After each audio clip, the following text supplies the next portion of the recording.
শ্রীকৃষ্ণা, রাধে রাধে। নমস্কার বন্ধুরা, আমাদের প্রত্যেকের জীবনে ধন সম্পদ টাকা পয়সার অনেক বেশি প্রয়োজন। টাকা পয়সা যদি কাছে না থাকে, আপনি যেখানেই যাবেন সেখানে কিন্তু আপনার মান সম্মান কিছুই থাকবে না। যতটা মান সম্মান পাওয়ার কথা, ধন সম্পদের অভাবে তা কখনোই লাভ করতে পারবেন না।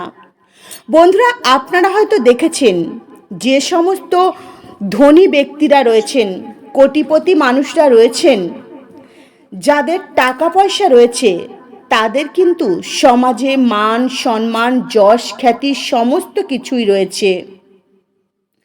আপনার কাছে ধন সম্পদ নেই, আপনি যতই জ্ঞানী ও বিদ্বান হন না কেন, আপনাকে কেউ চিনবে না। সমাজে আপনার মান সম্মান থাকবে না, কেবল আপনাকে পাগল বলবে। তাই বন্ধুরা, ধন সম্পদ থাকা মানে সমাজে সব কিছু থাকা। একমাত্র ধনের অভাব হলো সমস্ত দুঃখের কারণ। তাই বন্ধুরা, আজকের এই ভিডিওটি শেষ পর্যন্ত দেখুন। ধন প্রাপ্তি করবার চমৎকারী ও শক্তিশালী হনুমানজির টোটকার কথা জানাবো। আপনি যে কোনো মঙ্গলবার এই উপায় করবেন। এই উপায় যদি সঠিকভাবে করতে পারেন, সমস্ত মনস্কামনা পূর্ণ হবে। হনুমানজির আশীর্বাদ লাভ করতে পারবেন। যদি সঠিকভাবে এই উপায় করতে পারেন, তাহলে হনুমানজি না চাইলেও কিন্তু আপনাকে ধন সম্পদ প্রদান করতে বাধ্য হবেন। কারণ হনুমানজি যদি ধন সম্পদ আপনাকে প্রদান না করেন, তো ওনার ওপর পাপ লাগবে।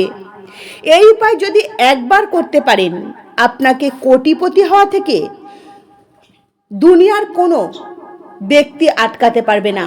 আপনার সমস্ত অসম্পূর্ণ মনস্কামনা পূর্ণ হবে। বন্ধুরা, সম্পূর্ণ গোপনে যে কোনো মঙ্গলবার এই উপায় করতে হবে। তাই ভিডিওটি শেষ পর্যন্ত দেখুন। ভিডিওটি দেখে ভালো লাগলে একটি লাইক করবেন, কমেন্টে মনে নিষ্ঠা ও ভক্তি রেখে জয় হনুমানজির জয় লিখতে ভুলবেন না। চলুন জেনে নেওয়া যাক এই উপায় করতে কি কি সামগ্রী নিতে হবে। প্রথমেই নিতে হবে লাল চন্দন। হ্যাঁ বন্ধুরা, আপনারা একদম ঠিক শুনেছেন। একান্তই যদি লাল চন্দন না পান, তো সেক্ষেত্রে আপনারা লাল সিঁদুর ব্যবহার করতে পারেন এই উপায়ে। আর নেবেন 31টি কাঁচা ছোলা, একদম নিখুঁত, পোকা বা ছিদ্রযুক্ত ছোলা কখনোই নেবেন না। আর নেবেন একটি লাল কাপড়, আর সেই লাল কাপড়টি 31টি টুকরো করবেন। যে 31টি ছোলা নিয়েছেন, সেই 31টি ছোলা ভালো করে লাল চন্দন বা সিঁদুর লাগিয়ে নেবেন। তারপর সেই ছোলাগুলি রোদে শুকিয়ে নেবেন। আর ওই 31টি লাল কাপড়ের টুকরোর মধ্যে 31টি ছোলার দানা রাখবেন একটি একটি করে। ভালো করে তারপর ওই কাপড় গিঁট বেঁধে দেবেন ছোলা সমেত। তারপর এই চমৎকারী ও শক্তিশালী মন্ত্রটি জপ করবেন। আর এই মন্ত্রটি জপ করতে করতে 31টি লাল কাপড়ে বাঁধা ছোলা সমেত ওই কাপড়ের পুঁটুলি হনুমানজির চরণে অর্পণ করে দিতে হবে। বন্ধুরা, বিশ্বাস করুন, এই উপায় যদি সঠিকভাবে করতে পারেন, তো আপনাকে কোটিপতি হওয়া থেকে দুনিয়ার কোনো শক্তি আটকাতে পারবে না। এই মন্ত্রটি ভীষণই শক্তিশালী। এই মন্ত্র জপ করলে স্বয়ং বজরংবলী হনুমানজি অত্যন্ত প্রসন্ন হন। কারণ এই মন্ত্রটির মধ্যে রয়েছে রাম নাম। মন্ত্রটি জপ করতে করতে আপনাকে লাল কাপড়ে বাঁধা ছোলা সমেত পুঁটুলিটি হনুমানজির চরণে অর্পণ করতে হবে।